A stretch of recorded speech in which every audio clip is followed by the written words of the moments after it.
we must also face the reality of a change of regime in Afghanistan.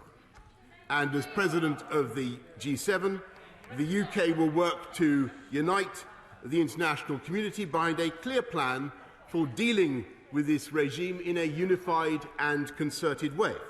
Over the last 3 days, I've spoken with the NATO and UN Secretaries General, with President Biden, with Chancellor Merkel, with President Macron and Prime Minister Khan.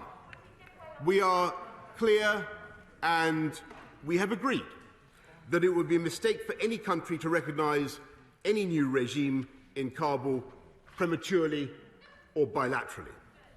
Instead, those countries that care about Afghanistan's future should work towards common conditions about the conduct of the new regime before deciding, together, whether to recognise it and on what terms.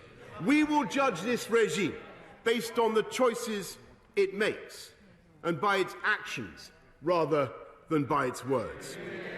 On its attitude to terrorism, to crime and narcotics, as well as humanitarian access and the rights of girls to receive an education. Defending human rights will remain of the highest priority, and we will use every available political and diplomatic means to ensure that those human rights remain at the top of the international agenda.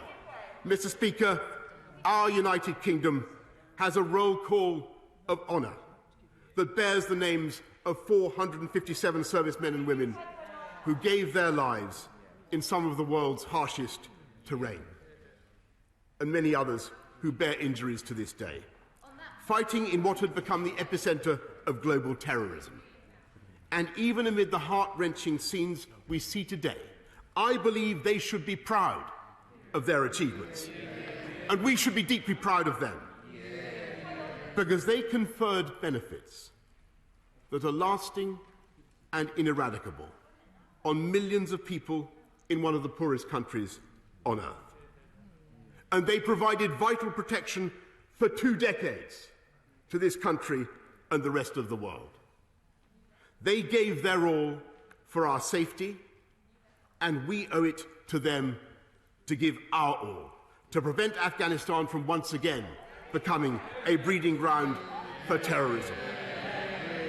Because no matter how grim the lessons of the past, the future is not yet written.